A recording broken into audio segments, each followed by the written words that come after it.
इंसान अपनी एक असली दुनिया से अलग दुनिया में चला जाता है। और दूसरा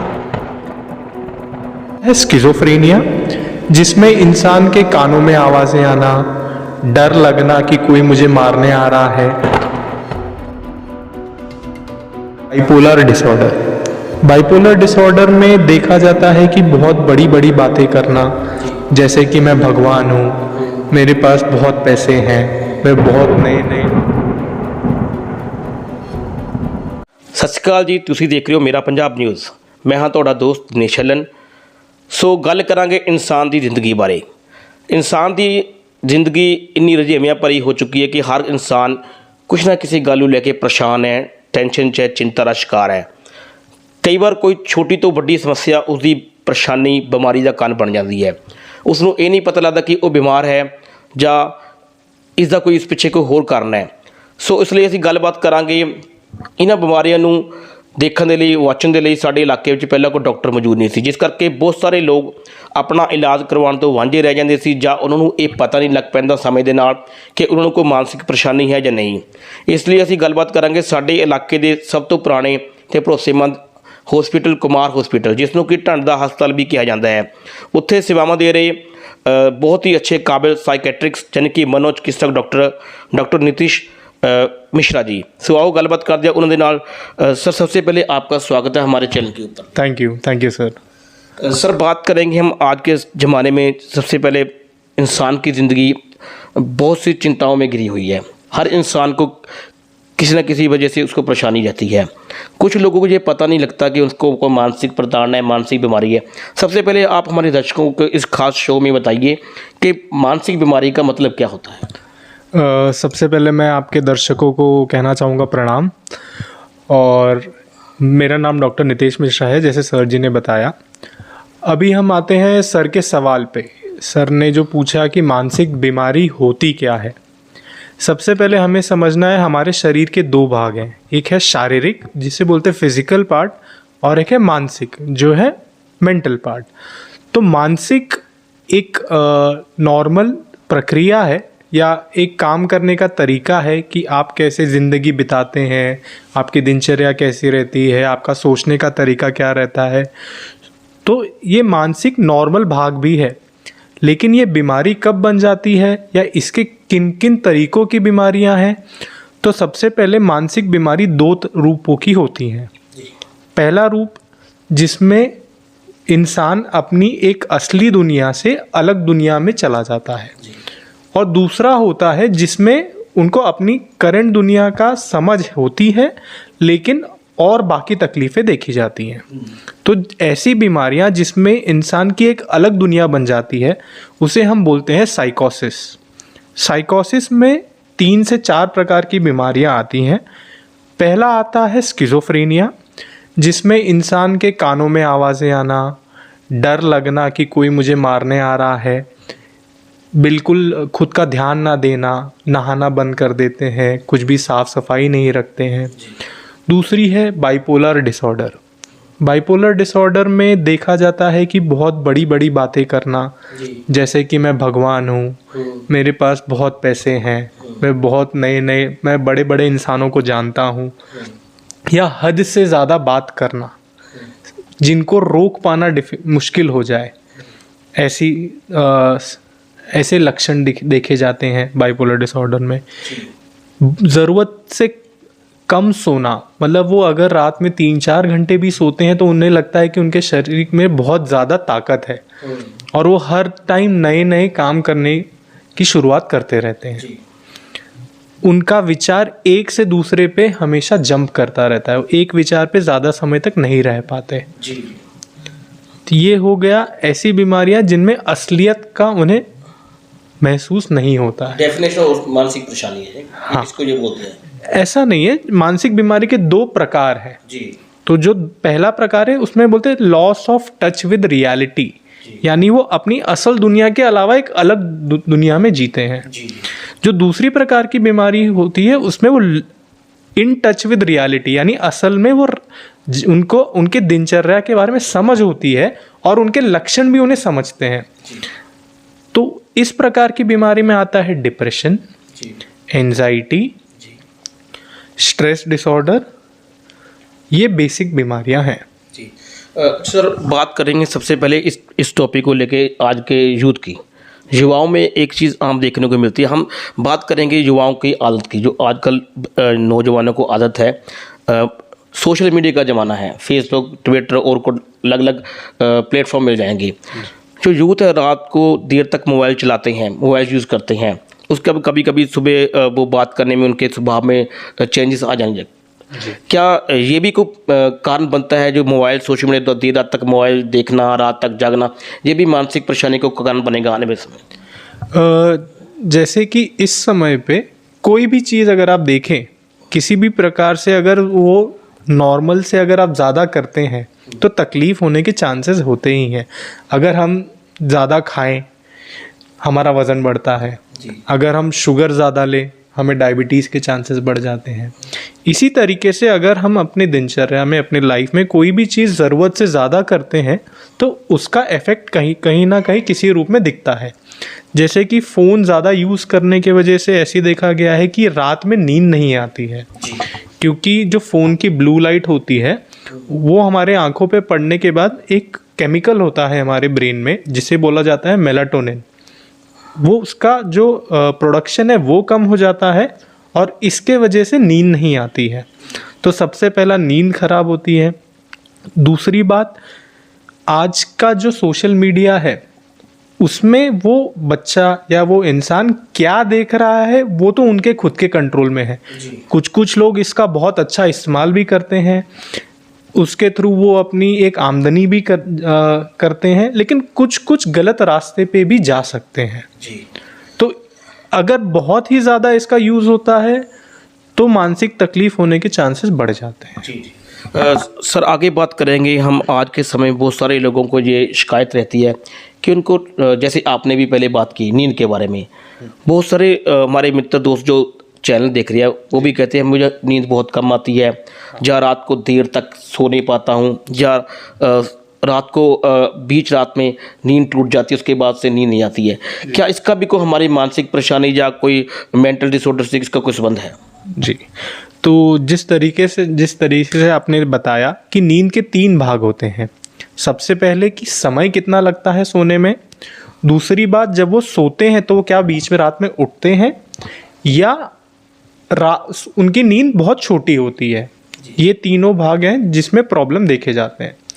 अब इसके 2 कारण हो सकते हैं। एक कि सिर्फ नींद की ही बीमारी है, दूसरा काफ़ी प्रकार की मानसिक बीमारियों में भी नींद की तकलीफ होती है, जैसे कि डिप्रेशन, एंजाइटी, या फिर कोई भी जो नशा होता है, जैसे कि अगर दारू का नशा कोई ज़्यादा करता है, कोई अफीम पुक्की का नशा करता है, कोई गांजे का नशा करता है, तो इन नशे में भी देखा गया है कि नींद खराब होती है। और नींद जितनी ज़्यादा खराब होती जाती है उतना ही आपकी मानसिक स्थिति खराब होती है।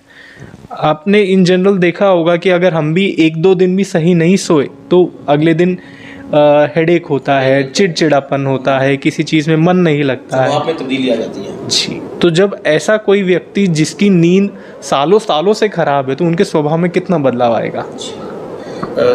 आगे बात करेंगे हम विचारों के बारे में। आपने पहले भी बात की, कोई इंसान होता कुछ है लेकिन अपने आप को समझता कुछ है। बहुत सारे लोगों की ये आमतौर पर शिकायत है कि उनके मन में उल्टे पुल्टे विचार आ रहे हैं। जैसे बहुत सारे लोगों को, मेरे भाई बहनों को समस्या होती है कि उनको डर लगने लगता है, रात को मन करता है कि सुसाइड कर लूं या ये गलत काम कर लूं। सर इसका क्या कारण है? इस समस्या का आने का सबसे बड़ा कारण क्या है जी? तो सबसे पहले कोई भी मानसिक बीमारी कैसे तब्दील होती है, उसके 3 से 4 प्रकार के कारण होते हैं। सबसे पहला अनुवांशिक, मतलब अगर आपके घर परिवार में आपके पिताजी, माताजी या किसी क्लोज रिलेटिव को अगर है तो आपको होने के चांसेस बीमारी बढ़ जाते हैं। दूसरी चीज़, आपका जीवन अब तक कैसा रहा है, मतलब बचपना आपका कैसा रहा है, बचपन में घर में एनवायरनमेंट कैसा था, आपको स्कूल कॉलेज में एनवायरनमेंट कैसा मिला है, और उसके बाद आज आपके लाइफ में कितने स्ट्रेस है। जितनी ज़्यादा स्ट्रेस टेंशन रहती है उतनी बीमारी बढ़ने के चांसेस ज़्यादा रहते हैं। तो अब अगर हम बहुत सबसे कॉमन बीमारी जो है मानसिक बीमारी डिप्रेशन का बारे में अगर हम बात करें तो उनमें क्या क्या लक्षण दिखते हैं। उदासी का रहना, पूरे 24 घंटे बहुत ज़्यादा उदास लगना, निराशा का महसूस होना, किसी भी चीज़ में मन नहीं लगना, ऐसे मन करना कि मैं अकेले ही रहूं, फिर ऐसे विचार आना कि जीवन में कुछ बचा ही नहीं है, इससे अच्छा या तो मैं कहीं निकल जाऊं या मेरा जीवन ख़त्म हो जाए या मैं सुसाइड कर लूं। जी बिल्कुल। नींद भी इफ़ेक्ट होती है डिप्रेशन में। तो मानसिक बीमारी में ऐसे नेगेटिव विचार आना बहुत कॉमन है। जी। अगर ये ऐसे विचार समझिए 24 घंटे रह रहे हैं, इसके वजह से आपका एक चीज़ कही जाती है कि सोशियो ऑक्यूपेशनल इम्पेयरमेंट। इसका मतलब होता है कि आपकी सोशल जीवन यानी जो आपकी व्यक्तिगत जीवन है, जहां आप एज एक पिता की तरह, एक बेटे की तरह, एक हस्बैंड की तरह अपना रोल नहीं निभा पा रहे हैं। ऑक्यूपेशनल यानी आपका काम भी अफेक्ट हो रहा है, आप काम पे नहीं जाते या काम पे जाते भी हैं तो आपका काम पे ध्यान नहीं रहता है, आपको बॉस से डांट पड़ती है, आप काम में उतने अच्छे तरीके से नहीं कर पाते। तो इन व्यक्तिगत जीवन में और काम को लेके दोनों जब खराब हो जाए आपके मानसिक तनाव और इन विचारों के वजह से, तो उसे मानसिक बीमारी का हिस्सा बोला जाता है, उसको मानसिक बीमारी का नाम दिया जाता है। आगे बात करेंगे हम एक कॉमन प्रॉब्लम बहुत लोगों को, पिछले ये बीमारी आज की नहीं है, सदियों पुरानी है, मिर्गी की बीमारी। मिर्गी की बीमारी में लोग क्या करते हैं, जैसे कुछ लोगों में संवेदनाएं बन जाती है कि ये हमारी बीमारी नहीं है, ये हमें को उल्टी कसर है। जी। जब उसको दौरे पड़ने लगते हैं ना, ये उल्टी कसर है, उसके बाद वो धागा तभी झाड़ फूस बाबाओं के पास, पखंडी लोगों के पास जाने लगती है। इसके बारे में हमारे दर्शकों को अवेयर कीजिए कि मिर्गी की बीमारी क्या क्या सिम्टम क्या है इसके, खास तौर पे ये कब हो जाती है और इसके लिए इलाज करवाना कितना आवश्यक है। तो मिर्गी अब किन किन रूपों से होती है और किस कारण से होती है। सबसे पहला होता है कि बचपन से ही उनका दिमाग या ब्रेन जिस हिसाब से डेवलप होना चाहिए वो नहीं हो पाता और कम डेवलपमेंट होने के वजह से उन्हें मिर्गी आती है। दूसरा, अगर उनका कुछ एक्सीडेंट हो जाए, किसी प्रकार की चोट लग जाए, क्योंकि हमारे जो ब्रेन है, दिमाग है, उसके अलग अलग हिस्से हमारे शरीर को, हमारे सोच को अलग अलग हिस्सा कंट्रोल करता है। तो चोट लगने के बाद किसी भी प्रकार की मिर्गी आने के चांसेस बढ़ जाते हैं। तो मिर्गी जब आती है तो ये मानसिक बीमारी का रूप नहीं है, ये एक फिजिकल डैमेज होने के वजह से तकलीफ होती है। इसमें अगर हम समय से ट्रीटमेंट लें, गोली बराबर से लेते रहें तो मिर्गी कंट्रोल में रहती है। इसका कोई पूरी तरीके से सॉल्व होने का उपाय नहीं है।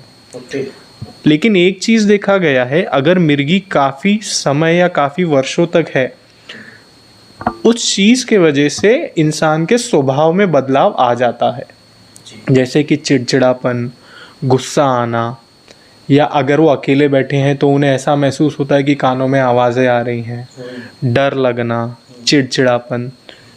तो काफ़ी समय के मिर्गी में देखा गया कि मानसिक बदलाव आ सकता है। अगर ऐसा देखा गया तो आपको मानसिक बीमारी के लिए भी उपचार लेना ज़रूरी है, मिर्गी के साथ साथ। जी। आगे बात करती हैं, आज के समय में हमारे यूथ की एक बड़ी समस्या है सेक्स की प्रॉब्लम।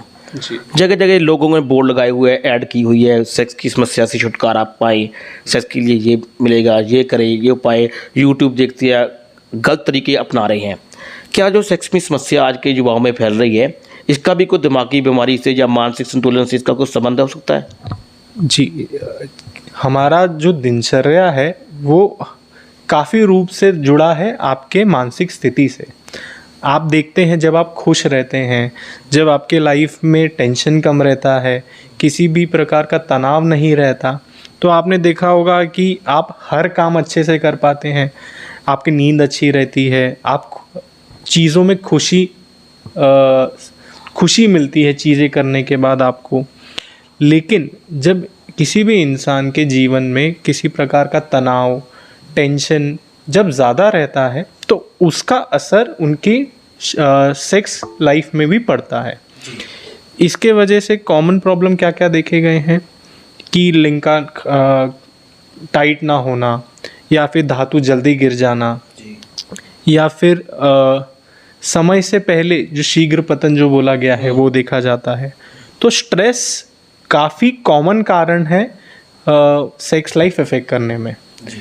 आपने जितना आप स्ट्रेस फ्री रहते हैं, टेंशन फ्री रहते हैं, उतना आपके सेक्स लाइफ अच्छी रहती है। और एक कॉमन प्रॉब्लम ऐसी है जनरल पॉपुलेशन में या लोगों में कि उन्हें नॉलेज कम है। सबसे पहले आपको ये समझना है कि असलियत सेक्स के बारे में असलियत क्या है, कि लिंग कितने देर तक खड़ा रह सकता है, या आप अगर शारीरिक संबंध बना रहे हैं तो कितना टाइम नॉर्मल है। क्योंकि लोग आजकल काफ़ी, आपने देखा होगा, ऑनलाइन अवेलेबल होने के वजह से ब्लू फिल्म को एक्सपोजर, पॉर्न काफ़ी देखते हैं लोग, तो उन्हें असलियत का पता नहीं रहता। वो ऐसा उनसे कंपेयर करने लगते हैं कि हमारा समय बढ़ना चाहिए, या हमारा लिंग साइज बराबर नहीं है, कम पड़ रहे हैं हम। तो जब वो कंपेयर करते हैं तो वो स्ट्रेस और बढ़ जाता है और वो सेक्स लाइफ इफेक्ट करने लगता है। तो सबसे पहले प्रॉपर नॉलेज, जानकारी लोगों को होना ज़रूरी है। बात करेंगे हम एक नई चीज़ आजकल सोशल मीडिया में बड़ी फैली हुई है। जैसे कोई बोलता है कि मेरे में कोई देवी देवता आ रहा है, मेरे में कोई सिद्ध पुरुष आ रहा है, डबल पर्सनैलिटी सिंड्रोम। जी, ये क्या चीज़ है? ये भी कोई दिमागी की कोई खोज है, या व्यक्ति का अपना पर्सनैलिटी चेंज हो रहा है? उसके क्या कहेंगे इसके बारे में?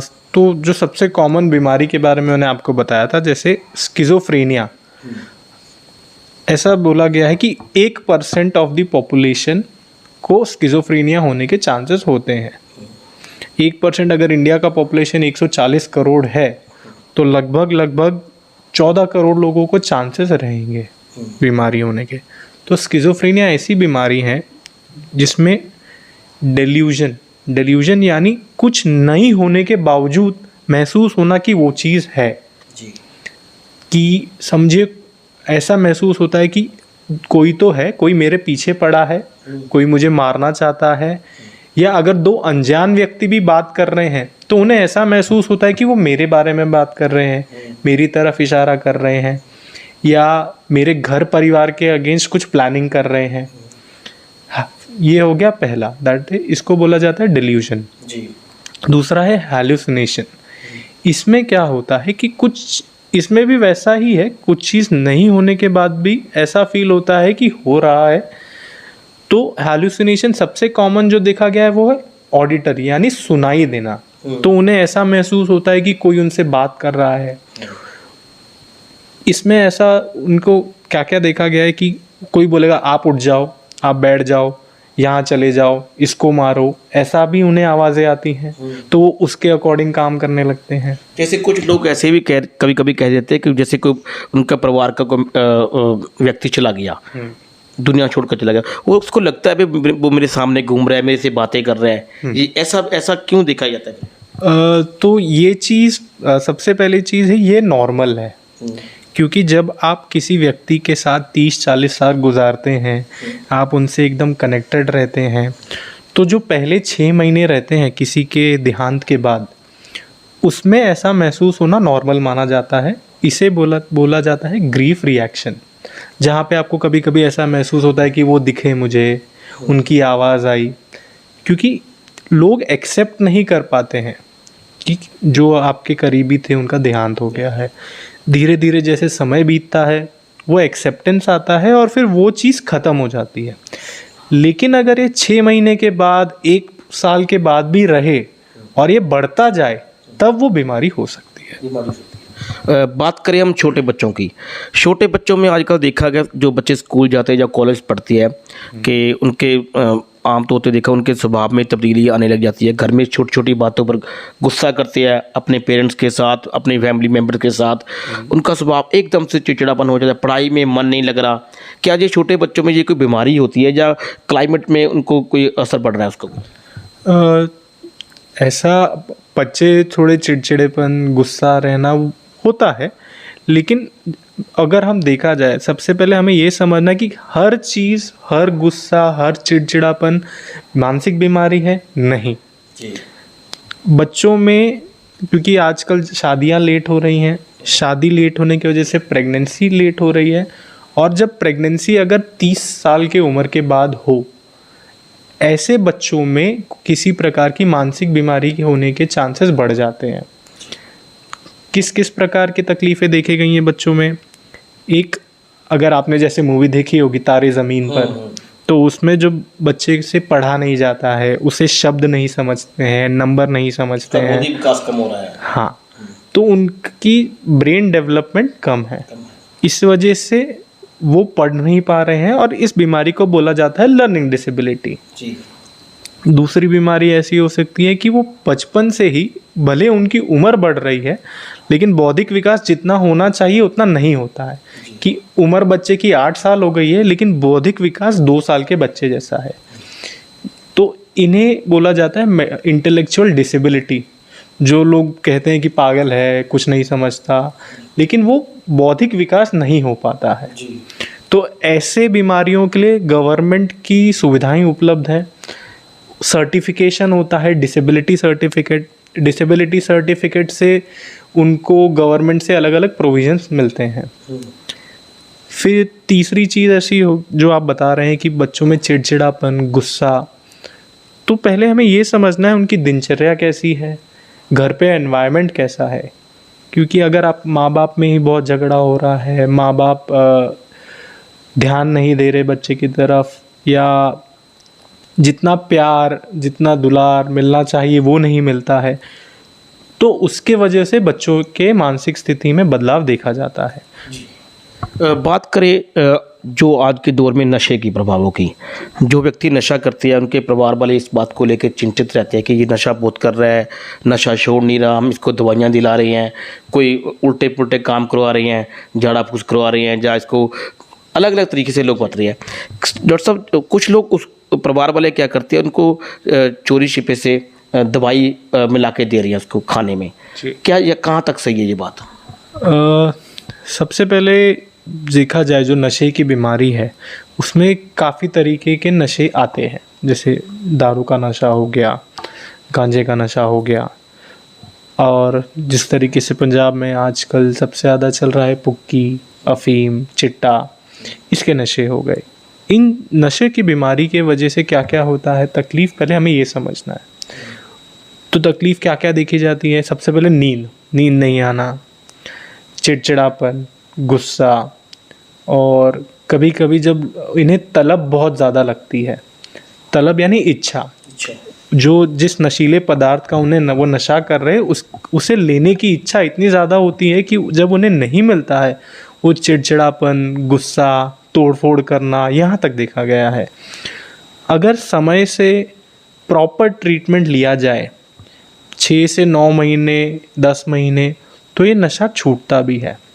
लेकिन किसी भी प्रकार के नशा मुक्ति के लिए 2 प्रकार की ट्रीटमेंट ज़रूरी होती है। एक होती है मेडिसिन वाली, एक होती है काउंसलिंग। क्योंकि कोई भी नशा छोड़ने के लिए मेडिसिन हेल्प करते हैं, लेकिन काउंसलिंग क्यों ज़रूरी है? क्योंकि वो इंसान की मानसिक स्थिति बदल गई है। वो इंसान को जब हम इच्छा शक्ति उसकी बढ़ाएंगे, मोटिवेशन बढ़ाएंगे, तब वो छोड़ना चाहेगा। जब तक उसकी खुद की इच्छा शक्ति कम होगी तब तक दिक्कत महसूस होती है। तो अगर घर वालों के साथ ऐसा हो जाता है कि वो दोनों प्रकार की ट्रीटमेंट समय से या जितना ड्यूरेशन तक लेना चाहिए वो नहीं ले पाते हैं, तो हमें ये समझना होगा कि जितना फैमिली सपोर्ट अच्छा है, जितने अच्छे तरीके से आप ट्रीटमेंट ले रहे हैं, तो चांसेस वो नशा छूटने के बढ़ जाते हैं। जो उनको घर में दवाई दे रही है, जैसे कोई ना कोई इलाज बाहर से मेडिकल से कोई ना कोई मेडिसिन लेके उनके दूध में डालते हैं, खाने में डालते हैं, ऐसा करना चाहिए लोगों को? नहीं, काफ़ी लोग डालते हैं, लेकिन इसके साइड इफ़ेक्ट होने के चांसेस ज़्यादा होते हैं। जैसे कि सबसे पहला, अगर ड्रिंक वाले जी चीज़ हम आपको बताएं, तो जो ड्रिंक कम करने के लिए कुछ बाहर से गोली मिलती है, वो लेने के बाद अगर वो इंसान उस चीज़ पे ड्रिंक करे तो उल्टी, चक्कर आना, मुंह लाल हो जाना, फिट भी आ सकते हैं, और कभी कभी बीपी इतना बढ़ जाता है कि वो जानलेवा भी हो सकता है। डॉक्टर साहब, बाकी विषय पे हम दोबारा फिर से बात करेंगे। लास्ट में आप हमारे दर्शकों को ये बताएं, आप इस हॉस्पिटल में कौन कौन सी बीमारी का इलाज करते हैं और आपकी टाइमिंग क्या है, कब कब आप यहाँ पर मिल पाएंगे? जी, मैंने कुमार हॉस्पिटल पिछले हफ्ते ही ज्वाइन किया है और मैं यहाँ पे डेली आपको सोमवार से शनिवार 5 से 7 बजे तक मिलूँगा। मैं किन किन बीमारियों को देखता हूँ, तो सबसे पहला है डिप्रेशन। डिप्रेशन जिसमें उदासी, निराशा, किसी चीज़ में मन नहीं लगना, नींद ना आना, सुसाइड के थॉट्स आना, ये सब लक्षण देखे गए हैं। एंजाइटी, घबराहट का होना, आपकी हार्ट बीट अचानक से फास्ट हो जाना, सांस नहीं ले पाना और ऐसा महसूस होना कि हमें कुछ हो जाएगा, मेरी जान अचानक से चली जाएगी, इसे हम एंजाइटी या घबराहट की बीमारी बोलते हैं। फिर किसी भी प्रकार का नशा मुक्ति, इसको छुड़ाने में हम मदद करते हैं।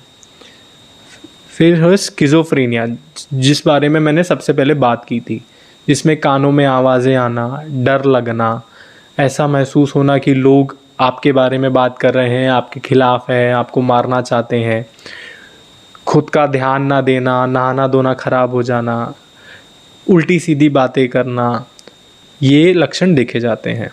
तो ये बेसिक बीमारियां हैं। इनमें से कभी भी आपको लगे कि ये तकलीफ़ या लक्षण आपके घर परिवार में किसी भी संबंधित व्यक्ति में अगर देखे जा रहे हैं, तो आप ज़रूर आइए कुमार हॉस्पिटल, हम पूरी मदद करेंगे आपकी। सो ਇਹ ਸਨ ਡਾਕਟਰ ਨਿਤਿਸ਼ ਜੀ ਨੇ ਕਿ ਵੱਖ-ਵੱਖ ਟੌਪਿਕ ਦੇ ਬਾਰੇ ਸਾਡੇ ਨਾਲ ਗੱਲਬਾਤ ਕੀਤੀ। ਆਮ ਤੌਰ ਤੇ ਕਾਮਨ ਸਮੱਸਿਆਵਾਂ ਜੋ ਲੋਕਾਂ ਵਿੱਚ ਪਾਈਆਂ ਜਾ ਰਹੀਆਂ ਨੇ, ਜਿਨ੍ਹਾਂ ਨੂੰ ਲੈ ਕੇ ਲੋਕਾਂ ਦੇ ਵਿੱਚ ਮਨ ਵਿੱਚ ਇਹ ਸ਼ੱਕ ਸੀ ਕਿ ਉਹ ਬਿਮਾਰ ਹੈ ਜਾਂ ਨਹੀਂ, ਜਾਂ ਉਹਨੂੰ ਕੋਈ ਮਾਨਸਿਕ ਪਰੇਸ਼ਾਨੀ ਹੈ। ਸੋ ਉਹਨਾਂ ਵੱਖ-ਵੱਖ ਵਿਸ਼ੇ ਤੇ ਡਾਕਟਰ ਸਾਹਿਬ ਨੇ ਬੜੀ ਬਰੀਫਲੀ ਸਾਡੇ ਨਾਲ ਗੱਲਬਾਤ ਕੀਤੀ। ਆਉਣ ਵਾਲੇ ਸਮੇਂ 'ਚ ਹੋਰ ਵੀ ਵੱਖ-ਵੱਖ ਟੌਪਿਕ ਦੇ ਉੱਤੇ ਅਸੀਂ ਗੱਲਬਾਤ ਵੀ ਕਰਾਂਗੇ, ਤੁਹਾਡੇ ਨਾਲ ਰੂਬਰੂ ਕਰਾਵਾਂਗੇ ਤਾਂ ਜੋ ਤੁਹਾਨੂੰ ਹੋਰ ਜਾਣਕਾਰੀ ਸਾਡੇ ਚੈਨਲ ਦੇ ਮਾਧਿਅਮ ਰਾਹੀਂ ਮਿਲੇ।